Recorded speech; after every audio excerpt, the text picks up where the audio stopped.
The phone rang at 6 a.m. on a Tuesday. I knew before I answered that it was about my sister. I hadn't spoken to Virginia in 40 years, not since she forged our mother's signature and stole everything our family had built. Now she was dying, kidney failure, and the doctors had found only one match in the National Registry. Me. After 4 decades of silence, my sister needed something I had. Let me tell you what it feels like when karma finally comes collecting. My name is Dorothy Pearson. Most people call me Dot. I'm 62 years old, retired from the post office after 35 years of carrying mail through Iowa winters and Iowa summers. And I live in a little ranch house in Cedar Rapids that I bought with my own money, earned with my own hands. Nothing fancy, nothing inherited, just mine. But that's not how it was supposed to be. I was born Dorothy Holloway in 1962, the second daughter of Harold and Eileen Holloway. We grew up on a farm in Jasper County, Iowa. 200 acres of corn and soybeans that my father had built up from the 80 acres his father left him. It wasn't a big operation, not by modern standards, but it was ours.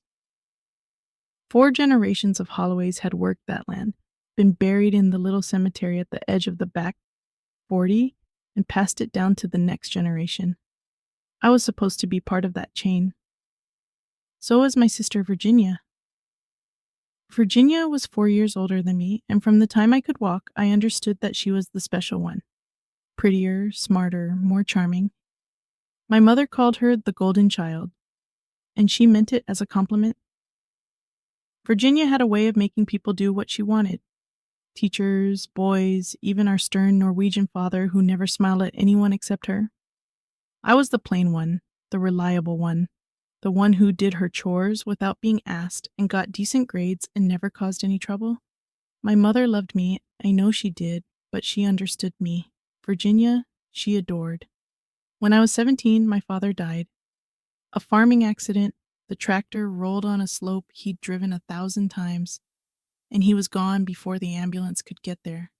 Just like that, our family cracked down the middle. Virginia was 21 and already engaged to her first boyfriend, a slick car salesman from Des Moines who my father had never trusted. I was still in high school, still young enough to need looking after.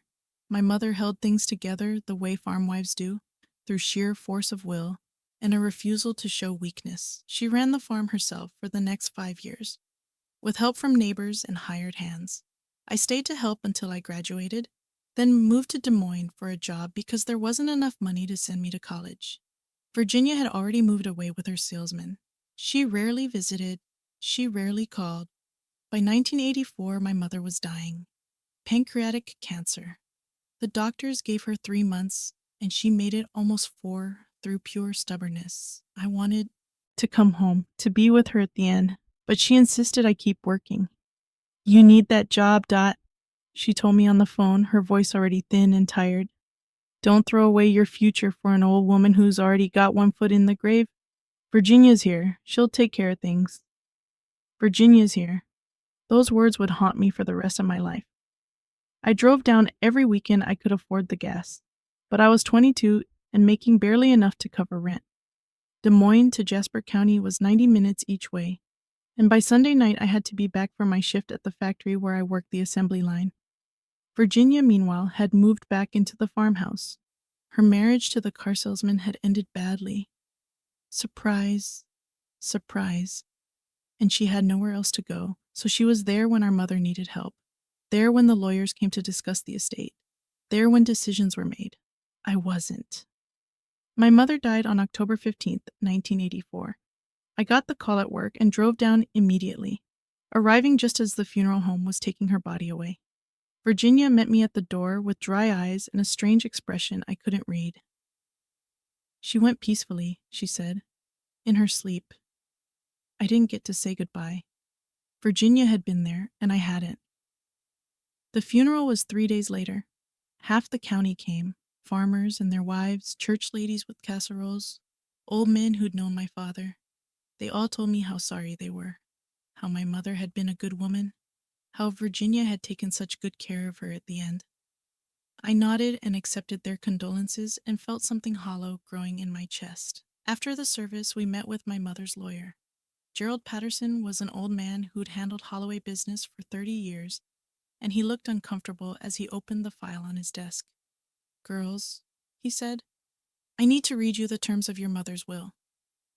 I expected to hear what my mother had always told me. The farm would be split evenly between Virginia and me. We'd have to decide together whether to sell it or keep it running. It was the fair thing, the Holloway thing. But that's not what Gerald Patterson read. "I, Eileen Holloway, being of sound mind, do hereby leave my entire estate, including the family farm, all equipment, all savings, and all other assets, to my daughter, Virginia Ann Holloway. To my daughter, Dorothy Jean Holloway. I leave my personal effects and my blessing." I sat there frozen, unable to process what I'd heard. "That's not right," I finally managed. "That's not what Mom wanted. She told me, she always said we'd split everything." "I'm sorry, Dorothy." Gerald wouldn't meet my eyes. "This will was signed and witnessed 3 weeks before your mother passed. It's all in order." I turned to Virginia. She was looking at her hands, her face carefully blank. "Virginia, what did you do?" "Nothing." She finally looked up, and I saw something cold and satisfied in her eyes. "Mama changed her mind, that's all. She realized that you'd abandoned the family when things got hard. I stayed. I took care of her. It was only fair that I got the farm." "I didn't abandon anyone. She told me to keep working. I was sending money home every month." "Not enough." Virginia's voice was flat. "Face it, Dot. You weren't here?" "I was." I looked at Gerald Patterson, desperate. "Can I contest this? There has to be a way." The lawyer sighed heavily. "You can try. But I have to warn you. It's expensive. You'd need to prove the signature was forged or that your mother wasn't competent. And given that Virginia has witnesses who say your mother was clear-headed right up until the end." He trailed off. We both knew what he wasn't saying. I couldn't afford it. I was 22 years old with a factory job and no savings. Virginia had just inherited everything, including whatever money I might have used to fight her. She had won before I even knew there was a game.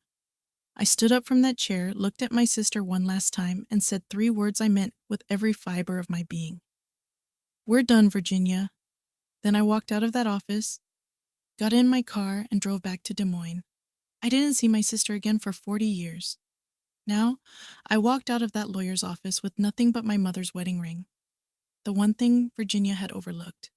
And for 40 years, I built a life without looking back. But here's the thing about sisters. Even the ones who betray you don't stay gone forever. Subscribe to Echo Lens Stories if you haven't already, because what happened 40 years later? You won't believe it until the phone rang at 6 a.m. on a Tuesday, and everything I thought I'd buried came rushing back. The first year after I lost the farm was the hardest of my life. I went back to Des Moines with nothing but my clothes, my mother's wedding ring, and a grief so heavy I could barely breathe. I was 22 years old. I had no family left, at least none who wanted anything to do with me. And I had just learned that the sister I'd trusted my whole life was capable of betraying me without a shred of remorse. I thought about fighting back. I really did. I called 3 lawyers in Des Moines, explained my situation, and asked what it would cost to contest the will. The numbers they quoted made me laugh. Not because they were funny, but because they might as well have told me to fly to the moon. $10,000.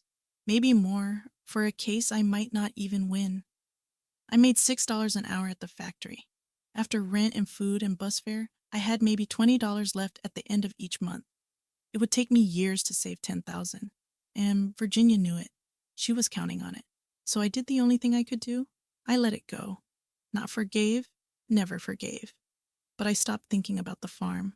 Stopped imagining Virginia walking through the rooms where we'd grown up, sleeping in the bed our mother died in, selling off the equipment our father had spent his life acquiring. Every time those thoughts crept in, I pushed them down and focused on what was in front of me. Survival. That's all I had room for. I worked double shifts whenever they were available. I moved into a smaller apartment, a studio with a hot plate and a bathroom down the hall. I ate beans and rice and learned to make a chicken last a whole week. And slowly, painfully, I started to build something that was mine. In 1986, I got a job at the post office. It was a miracle. Good benefits, union protection, the kind of steady work that could actually become a career. I started as a mail carrier, walking my route through Des Moines neighborhoods in rain and snow and summer heat that made the asphalt soft under my feet. I was good at it, reliable. The supervisors noticed. Within 2 years, I had a permanent route and a small raise that felt like winning the lottery. That's when I met Ray. Raymond Pearson was a mechanic at the garage where I got my car serviced. A beat-up Honda Civic I'd bought for $800 cash. He was quiet and solid, with grease-stained hands and kind eyes. The first time we talked, he spent 20 minutes explaining exactly what was wrong with my engine and exactly what he was going to do to fix it. No upselling, no condescension, just honesty.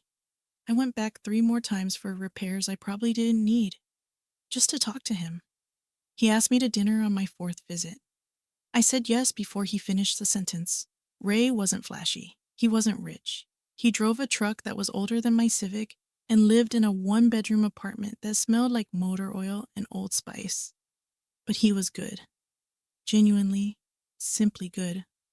The kind of man who held doors open and called his mother every Sunday and never once made me feel like I was less than.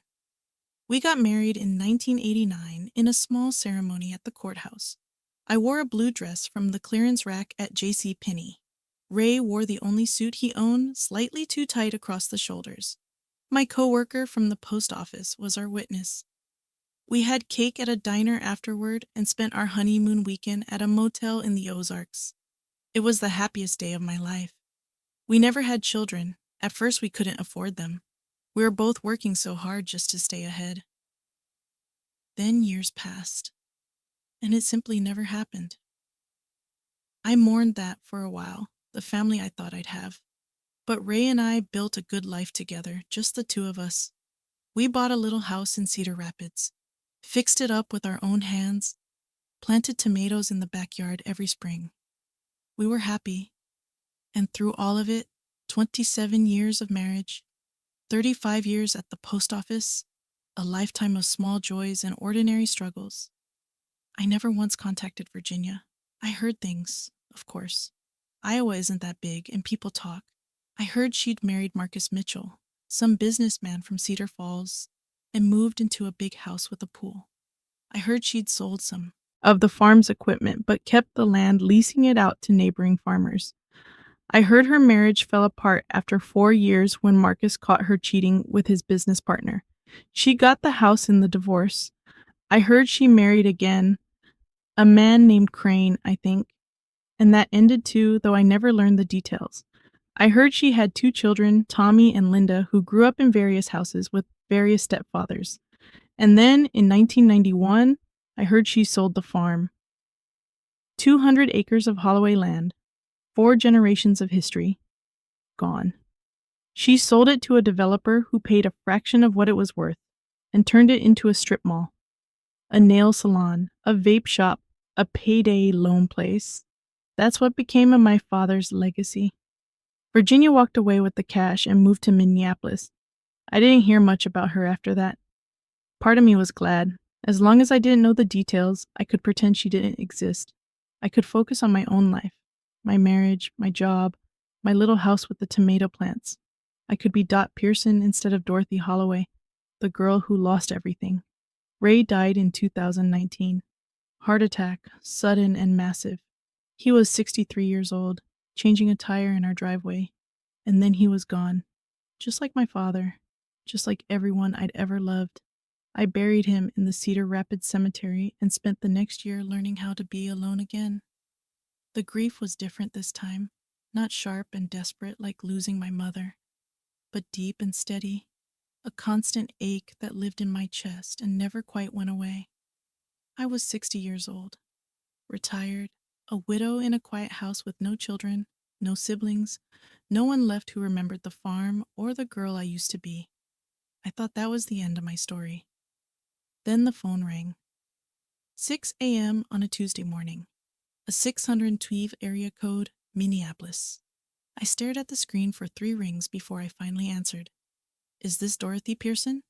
A woman's voice, professional, careful. Who's asking? My name is Dr. Priya Sharma. I'm a nephrologist at Hennepin Healthcare in Minneapolis. I'm calling about your sister, Virginia Baker. Baker. So she had married again. 3rd time's the charm. I don't have a sister, I said. The silence on the other end was heavy. Then Dr. Sharma spoke again, and her words changed everything. Mrs. Pearson, your sister is in end-stage kidney failure. She's been on our transplant list for 2 years, but we've been unable to find a match. Until now. A pause. You're the only compatible donor in the national registry, and without a transplant, Virginia will die within 6 months. I didn't say anything for a long moment, just stood there in my kitchen, phone pressed to my ear, watching the sun come up through the window over the sink. Mrs. Pearson, are you still there? I'm here. I understand this must be a shock. If you'd like, I can give you some time to process. How did you find me? Dr. Sharma hesitated. The registry flagged you as a match. From there, it was a matter of tracking down your current contact information. Virginia provided some background on your estrangement. She asked us to reach out on her behalf. Of course she did. Virginia never could do her own dirty work. Let me be clear about something, I said, my voice steadier than I felt. I haven't spoken to my sister in 40 years. She stole my inheritance, destroyed my relationship with my entire family, and never once apologized. And now she wants my kidney? Another pause. I'm not here to judge your family history, Mrs. Pearson. I'm simply reaching out because you're the only match. The decision is entirely yours, but I felt you deserved to know the situation. If I say no? Then Virginia remains on the waiting list. Given her blood type and antibody profile, the chances of finding another match are slim. Dr. Sharma's voice was gentle but honest. Without a transplant, she has approximately 6 months, possibly less. 6 months. After 40 years of silence, Virginia had 6 months left. I should have felt something. Satisfaction, maybe. Vindication. The knowledge that karma had finally caught up with the woman who had destroyed my family. But I didn't feel any of that. I just felt tired. I need to think, I said. Of course. Take all the time you need. Here's my direct number. I wrote it down on the notepad by the phone, the same notepad where Ray used to leave me grocery lists. Then I hung up without saying goodbye. The kitchen was quiet. The coffee maker burbled on the counter, the same pot I'd programmed the night before, not knowing that this morning would be different from every other morning of my retired life. I poured myself a cup and sat at the table, hands wrapped around the warm ceramic. Virginia was dying. The words didn't seem real. Virginia had always been larger than life, beautiful, confident, untouchable. The idea of her hooked up to dialysis machines, wasting away in a hospital bed, seemed impossible, like hearing that the sun had decided to stop rising. But bodies don't care about personalities. Bodies fail everyone eventually. I thought about the last time I'd seen her. October 1984, that lawyer's office, the cold satisfaction in her eyes when she told me I'd abandoned the family, the way she'd looked at me like I was nothing, like 40 years of sisterhood could be erased with a forged signature. I thought about my mother's wedding ring still sitting in my jewelry box upstairs, the only thing I had left of her. I thought about Ray, buried in the cemetery 3 miles from here. What would he tell me to do? I knew the answer to that, actually. Ray would tell me to be the bigger person, to let go of old grudges, to do the right thing even when it was hard. But Ray had never met Virginia. He'd never seen what she was capable of. The phone rang again. Same 612 area code, but a different number. I almost didn't answer. Hello? Dot? A voice I hadn't heard in 4 decades. Thin, weak, but unmistakably Virginia. Dot, is that you? My hand tightened on the phone. How did you get this number? The hospital, they said they'd talk to you. I just needed to. She broke off, coughing, a wet, rattling sound that went on too long. When she spoke again, her voice was barely a whisper. I know you hate me. I know I don't deserve anything from you. But please, Dot, please. I'm so scared. Scared. I'd never heard Virginia admit to being scared of anything in her life. You should be, I said. You should have been scared 40 years ago when you stole everything from me. I know. I know I was wrong. I was young and stupid and greedy, and Another coughing fit. I've paid for it, Dot. I've lost everything.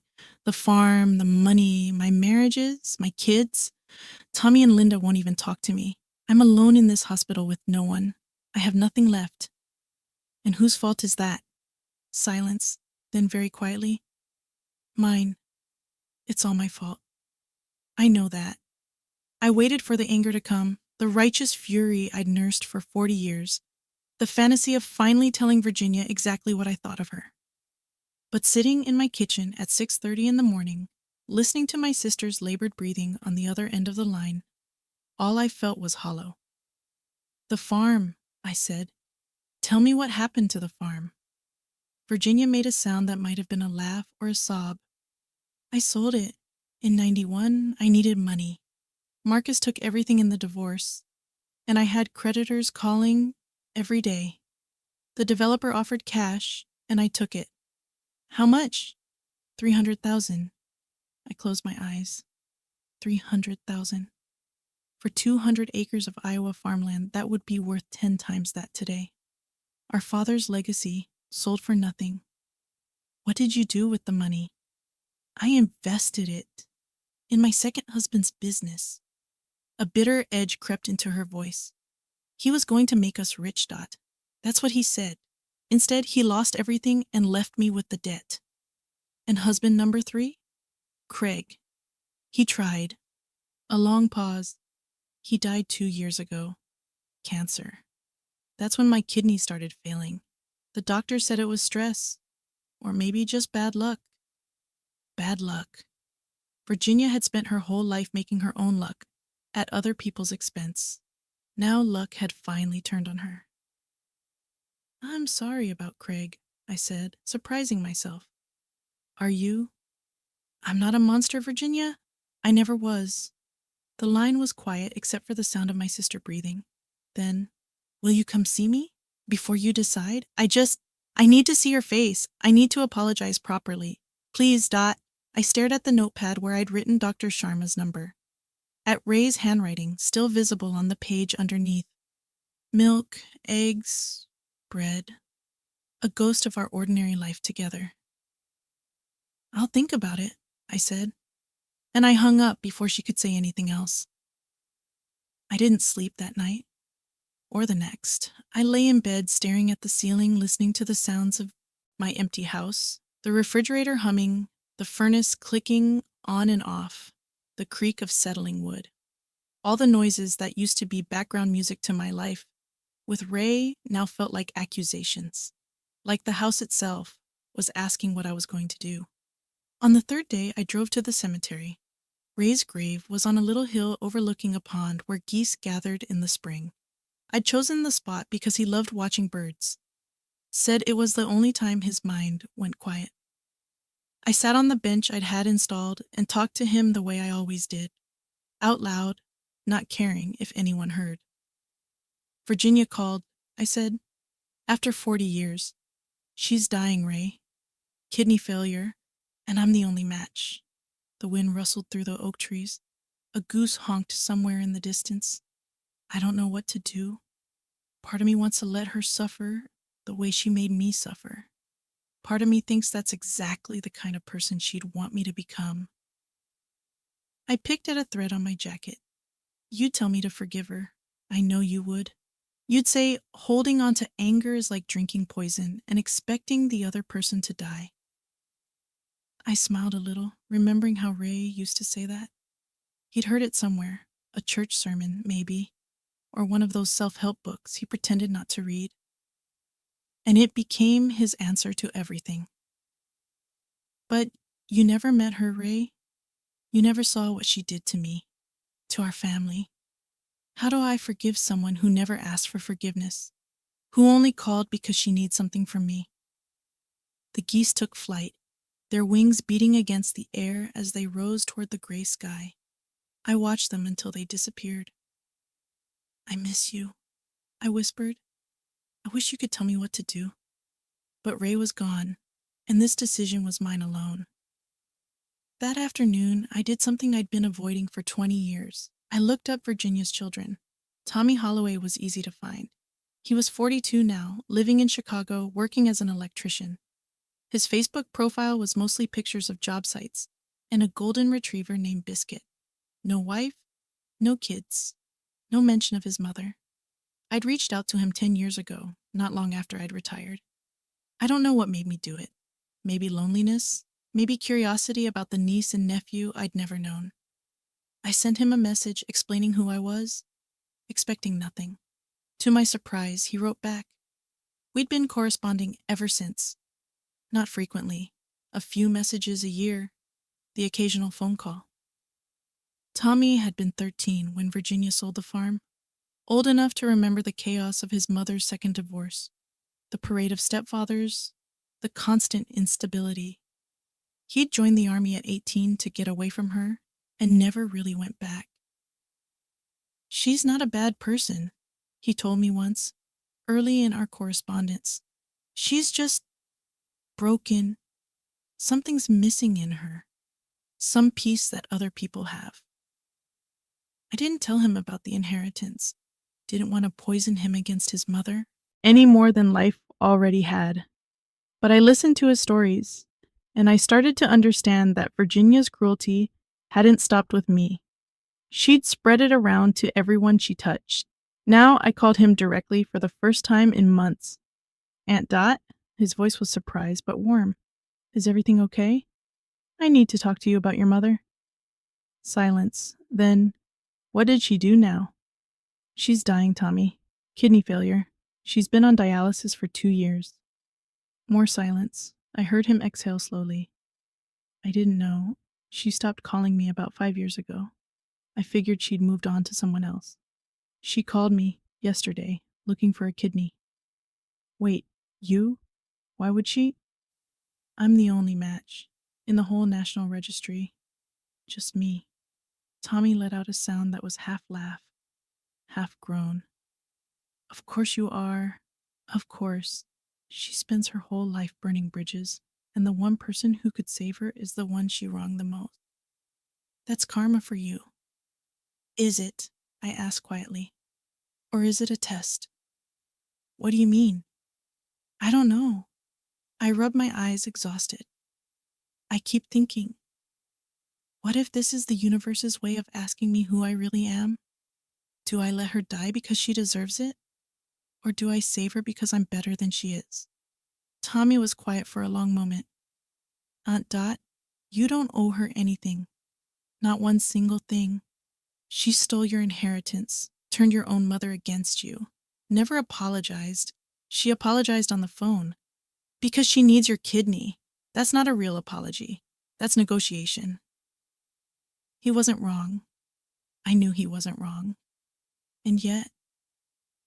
Has she really lost everything? I asked. She said she has nothing left. Is that true? Tommy sighed. Pretty much. Craig, her third husband, he was actually decent, kept her stable for a few years, but he got sick and the medical bills ate through whatever they had. After he died, she went downhill fast. I think Linda sent her some money last year, but they're not exactly close either. Linda, how is she? Good, I think. She's got 2 kids now. Lives in Denver. Mom's never met them. A pause. None of us have, actually. Linda kind of separated from the whole family. Can't blame her. I thought about that. 2 great nieces or nephews I'd never seen. a whole generation of Holloways growing up without knowing where they came from. Tommy, what would you do if you were me? He didn't answer right away. I could hear him breathing, thinking, honestly, I don't know. Part of me wants to tell you to let her rot. She made her choices. But another part, he trailed off. You're not like her, Aunt Dot. You never were. Whatever you decide, don't let it change that. After we hung up, I sat in my living room as the sun went down. The house grew dark around me, but I didn't turn on the lights. I just sat there, thinking about choices and consequences, and the strange mathematics of karma. Virginia had taken everything from me 40 years ago. And now she had nothing, and I had everything I needed. A home, a pension, my health, my integrity. Was that justice? Or was it just life? The phone buzzed, a text from an unknown number.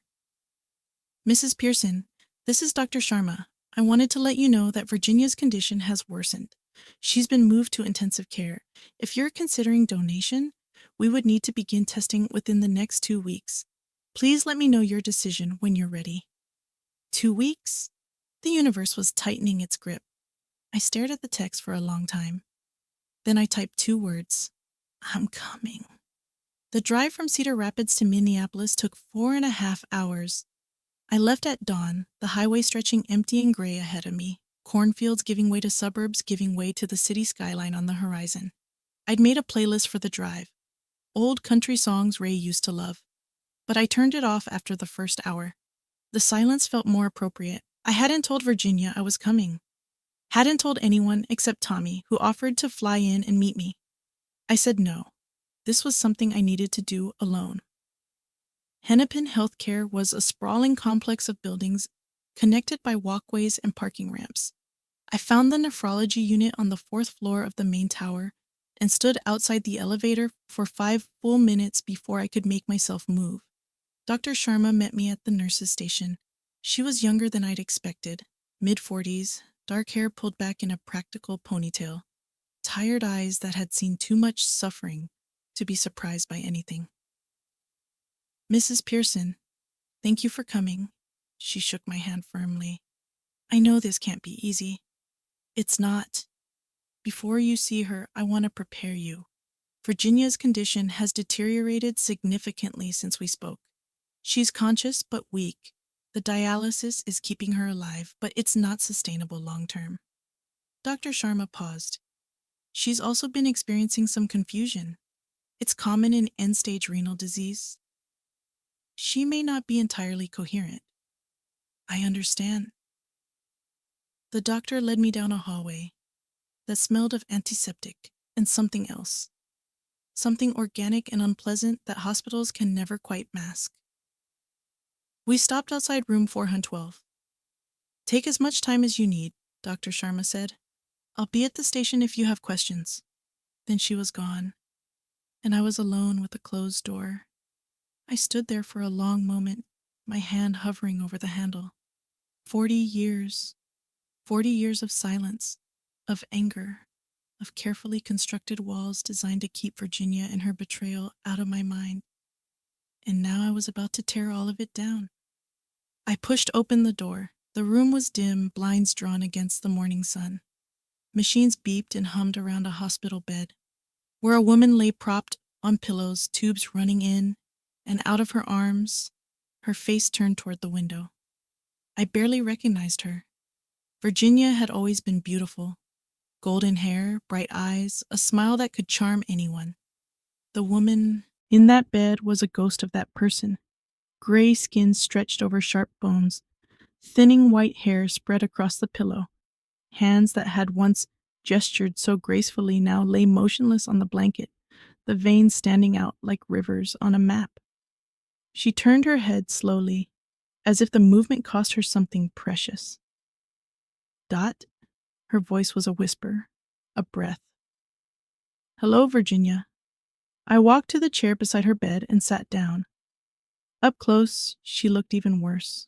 Dark circles under her eyes, cracked lips, a tremor in her jaw that wouldn't stop. This was what dying looked like. This was what she'd become. You came. Tears leaked from the corners of her eyes. I didn't think you'd come. Neither did I. We sat in silence for a moment. The machines beeped their steady rhythm. Somewhere down the hall, a phone rang. I'm sorry. Virginia's voice cracked on the words. I'm so sorry, Dot. For everything. The farm, the will. What I said to you. Which time? When you said I abandoned the family? Or when you said I wasn't enough? She flinched. All of it. Every terrible thing I did. I was young and stupid, and I thought... She broke off, coughing. The sound was wet and awful. I thought I deserved more. I always thought I deserved more than everyone else. And now I know I didn't deserve anything. She turned her head to look at me fully, and I saw something I'd never seen in her eyes before. Shame. Real, genuine shame. I destroyed everything, Dot. The farm, my marriages, my children. Everything I touched turned to ash. And the worst part is, I knew I was doing it. I knew, and I couldn't stop. Why not? I don't know. A sob escaped her, weak and broken. Something was wrong with me. Is wrong with me. I've always been empty inside, Dot. Always trying to fill that emptiness with things. Money, men, possessions. But nothing ever worked. Nothing ever made me feel whole. I thought about what Tommy had said. Something's missing in her. Some piece that other people have. Did you forge the will? I asked quietly. Tell me the truth. I need to hear you say it. Virginia closed her eyes. Tears streamed down her hollow cheeks. Yes, she whispered. I forged it. I practiced Mama's signature for weeks. I told her she was signing paperwork for the hospital. She was so confused at the end, she didn't know what she was doing. And Gerald Patterson, I paid him to notarize it without looking too closely. The confirmation hit me like a physical blow, even though I'd known it for 40 years. Hearing her admit it out loud. Finally, after all this time, did she know? My voice shook. Did Mama know what you'd done? No. She died thinking you'd get your share. She died believing I would do the right thing. Virginia opened her eyes and looked at me with such raw despair that I had to look away. I'm a monster, Dot. I know that. I've always known it. And I don't deserve your help. I don't deserve anything from you. I stared at the far wall, at a generic painting of flowers that probably hung in 1,000 hospital rooms across the country. No, I said finally. You don't. Virginia made a small sound of acceptance, of defeat. But here's the thing, Virginia. I turned back to face her. This was never about what you deserve. It's about who I am, who I've spent 40 years becoming, and I refuse to let you turn me into someone I'm not. Her eyes widened. Hope flickered there, fragile as a candle flame. What? What does that mean? I stood up and walked to the window, pulling open the blinds. Sunlight flooded the room, harsh and unforgiving. It means I haven't decided yet, I said. But I'm here. That's more than you had any right to expect. And for the first time in 40 years, my sister had no response. I stayed in Minneapolis for 3 days. I didn't stay with Virginia. The hospital had strict visiting hours, and frankly, I needed space to think. I checked into a Holiday Inn near the airport, the kind of anonymous room where no one asks questions and the coffee is always slightly burnt. Every morning I drove to the hospital. Every afternoon I sat with my sister. And every night I lay awake in that hotel room, staring at the ceiling, no closer to a decision than I'd been when I arrived. Dr. Sharma walked me through the process on my second day. Kidney donation was major surgery. There was no getting around that. A 4-inch incision, several weeks of recovery, potential complications. At 62, I was on the older end for living donors, though still within acceptable range. Your kidney function is excellent, she told me, reviewing my preliminary blood work. If you choose to proceed, the surgery itself carries relatively low risk. The larger question is whether you're emotionally prepared for what it means. what it means. Giving someone a piece of yourself. Literally. Dr. Sharma removed her glasses and rubbed her eyes. I've seen donors struggle afterward, especially when the relationship with the recipient is complicated. You need to be certain this is something you can live with, whatever the outcome. Whatever the outcome, meaning even if Virginia died anyway, even if she lived and never changed, even if the surgery broke something in me that couldn't be repaired. How much time do I have to decide? Virginia's condition is declining.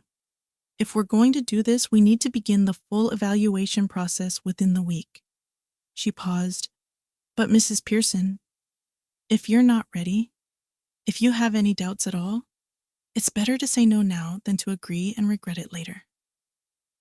I thought about that word. Regret. I'd spent 40 years regretting things. Regretting that I hadn't been there when my mother died. Regretting that I couldn't afford to fight the forged will. Regretting every birthday and holiday and ordinary Tuesday that I'd missed with a sister who had been dead to me long before she started dying. But would I regret saying no? Would I lie awake in my little house in Cedar Rapids, knowing that I'd let Virginia die when I had the power to save her? I didn't know. That was the hell of it. I just didn't know. On the third afternoon, something changed.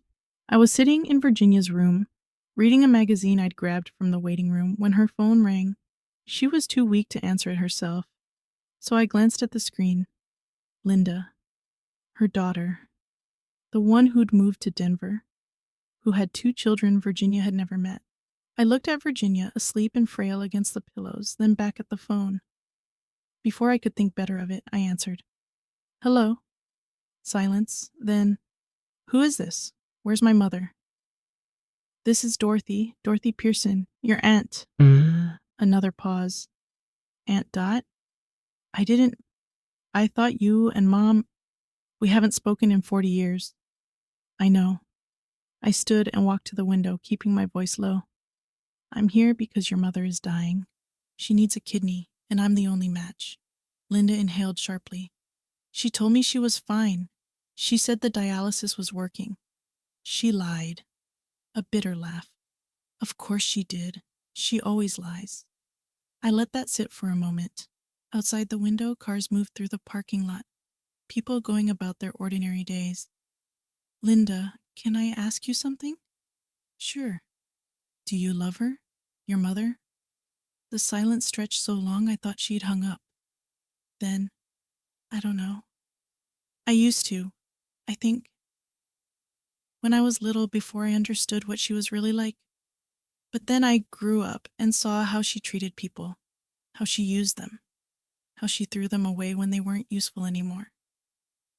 She paused, and I heard something catch in her throat. "Tommy and I, we tried, you know. We tried to have a relationship with her, but every time we let her back in, she'd do something. Steal money, lie about something important, start drama with whoever we were dating. Eventually we just stopped trying. I understand. Do you? Do you understand what it's like to have a mother who only calls when she needs something? Who only sees you as a means to an end?"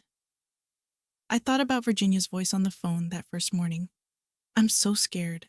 I thought about the years of silence, broken only when she needed my kidney. "Yes," I said quietly. "I understand exactly." Linda was crying now. I could hear it in her breathing. "I have 2 daughters," she said. "Emma and Sophie. They're 6 and 4. Mom has never met them. I couldn't let her near them. I couldn't risk her hurting them the way she hurt me." That was probably wise. But sometimes I wonder, Linda's voice broke. "Sometimes I wonder if I'm just as bad as her, cutting her off, keeping her grandchildren away. Maybe I inherited whatever's broken in her." "No." The word came out fiercer than I intended. "Linda, listen to me. Protecting yourself, protecting your children from someone toxic is not the same as being toxic yourself. You are not your mother. How do you know? Because you called. Because you're crying. Because it matters to you whether you're a good person. I looked back at Virginia still sleeping, her chest rising and falling with each labored breath. Your mother never questioned whether she was good. She assumed she was, no matter what she did. The fact that you're asking the question means you're already different. Linda was quiet for a moment. Then, are you going to do it? Give her the kidney? I don't know yet. Aunt Dot? Her voice was small now, tentative. Whatever you decide, I won't judge you. Neither will Tommy. You don't owe her anything. She stole your whole life. She stole my inheritance, I corrected gently. My life, I built myself. I heard Linda smile through her tears. I'd like to meet you someday. When all this is over, I think we should know each other. I'd like that too. After we hung up, I sat back down beside Virginia's bed. She was awake now, watching me with those hollow eyes. Was that Linda? Yes. What did she say? That she loves you, even though you've made it impossible. Virginia's face crumpled. A sob escaped her, weak and rasping, her whole body shaking with the effort. I ruined everything, she whispered. My whole life. Every person who ever loved me. Yes, I said. You did. Can you ever forgive me? I looked at my sister, this broken, dying woman who had once been the golden child, the charming one, the one everyone adored. And I realized something I hadn't expected. I didn't hate her anymore. Somewhere in the past 40 years, the hatred had burned itself out. What was left was something quieter, sadder. The recognition that Virginia had been her own worst enemy all along, that she'd spent her whole life running from an emptiness she could never fill. I forgave you a long time ago, Virginia, I said quietly. I just didn't know it until now. She reached for my hand. Her fingers were cold and thin, like holding a bundle of twigs. Then will you help me? Please? I looked at our joined hands, her withered and weak, mine weathered but strong. I need one more day, I said. One more day to be sure. I drove to Jasper County the next morning. It was 4 hours out of my way, in the opposite direction from Cedar Rapids. But something pulled me there. I hadn't been back since the funeral in 1984, hadn't wanted to see what had become of the land my family had worked for 4 generations. The strip mall was worse than I'd imagined. I parked in the lot and sat in my car, staring at the squat, ugly buildings that had replaced everything I remembered. The nail salon had a neon open sign flickering in the window. The vape shop's parking spaces were empty. The payday loan place had bars on the windows. This was it. This was what Virginia had traded our legacy for. I got out and walked the perimeter of the lot, trying to orient myself. The old oak tree that had stood by the farmhouse, the one my father had hung a tire swing from when I was 5, was gone. The barn where we'd kept the tractor was gone. Even the little cemetery at the edge of the back 40, where 4 generations of Holloways were buried, was gone. No. Wait. I walked past the edge of the strip mall, through a patch of scrubby grass, and there it was, a small neglected plot surrounded by a rusted iron fence. The headstones were weathered and covered in lichen, but still standing. My father, my mother, my grandparents, my great-grandparents, all of them, forgotten at the edge of a parking lot, their farmland paved over for commerce. I knelt beside my mother's grave. Hi, Mama, I whispered. I'm sorry I haven't visited. I just couldn't come back here. The wind rustled through the weeds. Somewhere in the distance, a car horn honked. Virginia's dying. You probably know that. Wherever you are. She needs my kidney, and I have to decide whether to give it to her. I traced the letters of my mother's name with my finger. I know what you'd want me to do. You always believed in family, in forgiveness, in turning the other cheek. You'd say blood is thicker than water. I sat back on my heels and looked at the strip mall behind me. But she destroyed everything you built, Mama, everything Dad built. 4 generations of Holloways, and it ends with a nail salon and a payday loan place. She threw it all away because she was greedy and stupid, and never thought about anyone but herself. Tears were streaming down my face now. I hadn't cried like this in years, not since Ray's funeral. I want to be better than her. I want to be the person you raised me to be. But I'm so tired, Mama. I'm so tired of being the good one, the reliable one, the one who does the right thing while everyone else takes and takes and takes. I wiped my eyes with the back of my hand and looked at my mother's headstone. Eileen Holloway, 1932-1984. Beloved wife and mother. What should I do? The wind picked up, the weeds swayed, and in that moment, I heard my mother's voice in my head, as clearly as if she were standing beside me. Forgiveness isn't for them, Dot. It's for you. I stayed at the cemetery for another hour, cleared the weeds from around the headstones, said goodbye to my father, my grandparents, all the Holloways who had come before me. Then I got back in my car and drove to Minneapolis. Dr. Sharma was waiting for me when I arrived. Mrs. Pearson, have you made a decision? Yes. I took a deep breath. I'll do it. I'll donate the kidney. The doctor nodded slowly. Are you certain? Once we begin the evaluation process? I'm certain. She looked at me for a long moment, reading something in my face. Then she nodded again. All right. We'll start the testing tomorrow. I'll need you to stay in Minneapolis for at least a week while we complete the evaluation. If everything looks good, we can schedule the surgery within the month. And Virginia? She'll be told this afternoon. I imagine she'll want to see you. I went to my sister's room. She was awake, staring at the ceiling, her face gray and drawn. When she saw me, her eyes filled with tears. Dot, I'm going to give you my kidney, I said, but I need you to understand something first. She nodded, not trusting herself to speak. I'm not doing this because you deserve it. You don't. You destroyed my inheritance. You alienated your children. You threw away everything our parents built. You've caused more pain than you can ever make up for. Virginia flinched but didn't look away. I'm doing this because I refuse to let your cruelty define who I am. For 40 years, I carried anger at you like a stone in my chest. I built walls to keep you out, told myself I was protecting myself. But all I was doing was letting you live inside me, rent-free. I sat down in the chair beside her bed. This kidney, it's not a gift. It's not forgiveness. It's me finally letting go of what you did to me. It's me choosing to be free. I met her eyes. Do you understand? Virginia nodded, tears streaming down her face. After the surgery, I'm going home. Back to Cedar Rapids. Back to my life. I don't know if we'll have a relationship after this. I don't know if I can. But I need you to know, whatever happens, or even now, the debt is paid. Dot. Virginia's voice cracked. Thank you. I know I don't deserve. You're right. You don't. I took her hand, gently, but without warmth.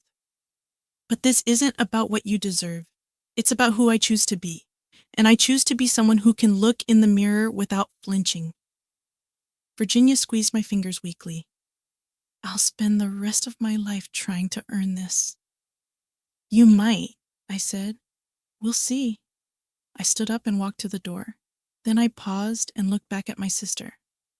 This broken, dying woman who had caused me so much pain. Karma doesn't need your help, I said quietly. It just needs time. You've already lost everything that mattered, Virginia.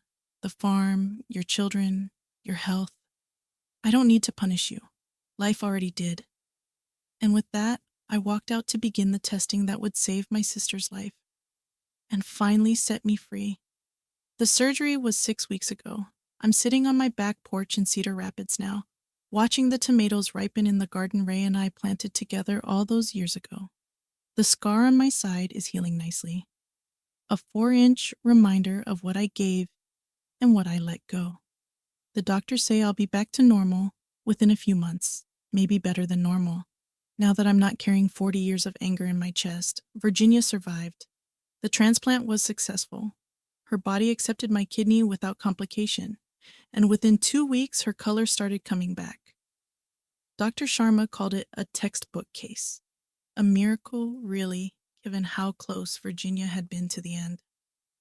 I didn't stay for her recovery. After the surgery, after I woke up in my own hospital room with stitches in my side and a strange lightness in my heart, I wrote Virginia a note.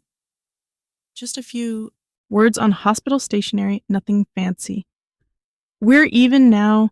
The debt is paid. I hope you find peace, but please don't contact me again. I need to live my own life now.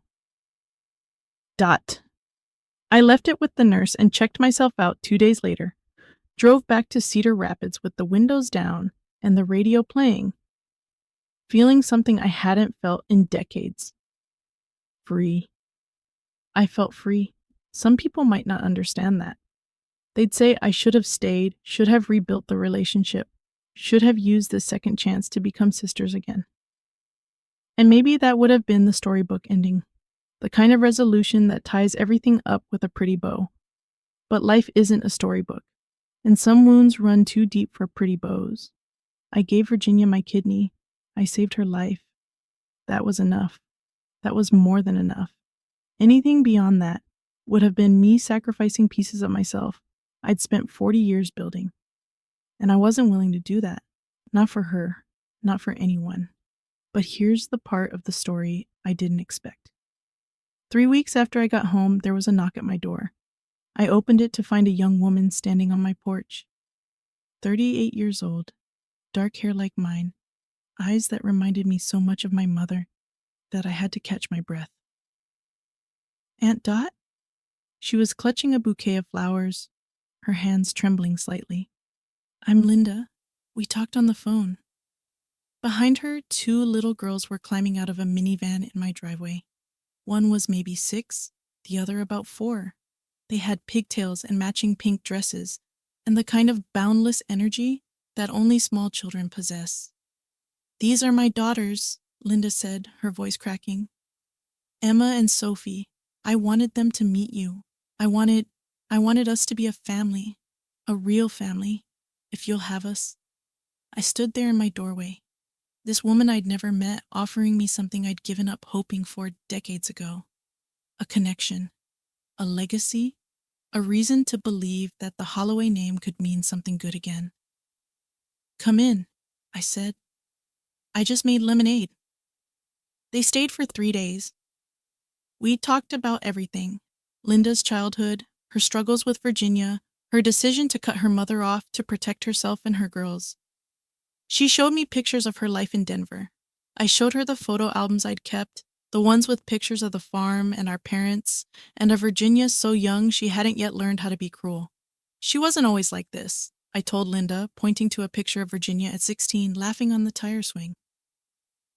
Something went wrong along the way. I don't know what, but the sister I grew up with, there was good in her once. Do you think she can find it again? I thought about that for a long moment. I don't know, but that's her journey, not mine. I had to let her go to save myself. Maybe someday she'll do the work to become someone worth knowing, but I can't wait for that. I've already waited 40 years. Tommy came to visit last month. He drove all the way from Chicago with Biscuit the golden retriever, and we spent a weekend fishing at a lake Ray used to love. He's a good man, my nephew. Quiet and steady, like his grandfather. Like Ray. Mom called me, he said on the second day, casting his line into the still water. First time in years. What did she say? That she's sorry, that she wants to do better, that she started therapy, if you can believe it. He shook his head slowly. I don't know if I trust it, but it's something, I guess. It's a start, I agreed.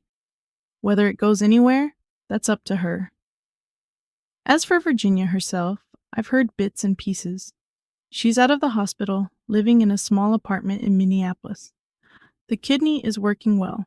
She's been going to therapy twice a week, according to Dr. Sharma. who still sends me occasional updates, even though I've asked her not to. She hasn't tried to contact me. I like to think that means she understood my note, that she's respecting my boundaries for the first time in her life. Or maybe she's just waiting, biding her time, planning her next move. I don't know. And honestly, I don't care anymore. That's the thing about letting go. Once you really do it, not just say the words, but feel them in your bones, the other person loses their power over you. Virginia can do whatever she wants with her second chance. She can waste it or use it, change or stay the same. It doesn't affect me anymore. I gave her my kidney, I gave her my forgiveness, and now I'm done giving. My mother used to say that family is everything. Blood is thicker than water. We owe our kin loyalty and love no matter what. I believed that for a long time, maybe too long. But here's what I've learned in 62 years of living. Family isn't just blood. It's the people who show up. The people who choose you day after day, even when it's hard. Ray was my family. Tommy and Linda and those two little girls in pink dresses. They're my family now. Virginia was my sister. But she was never really my family. Not when it counted. Forgiveness doesn't mean you owe them your body. That's what I tell anyone facing what I faced. You can let go of anger without letting someone back into your life. You can wish someone well from a distance. You can choose peace without choosing proximity. And karma? Karma doesn't need your help. It just needs time. I'm 62 years old. I've got a nice little house, a garden full of tomatoes, and a family that's finally starting to take shape. I've got a scar on my side that reminds me every day of what I survived. Not the surgery, but the 40 years that came before it. I've got a life, my life, built with my own hands, from nothing, and that's worth more than any inheritance. Thank you so much for staying with me until the end. I know that was a long one, but some stories need room to breathe. If you're still here, I appreciate you more than you know. If this story touched something in you, if you've ever had family betray you, or had to make an impossible choice about forgiveness, I'd be honored if you'd subscribe to Echo Lens Stories. We share new true stories every single day. Stories about karma, about justice, about the quiet strength it takes to keep going when everything falls apart. Hit that like button if this one stayed with you. And leave me a comment. I want to know. Have you ever had to choose between revenge and peace? What did you decide? If you want to support the channel, there's a thanks button below. Every little bit helps us keep telling these stories. And remember, karma doesn't need your help. It just needs time. I'll see you in the next one.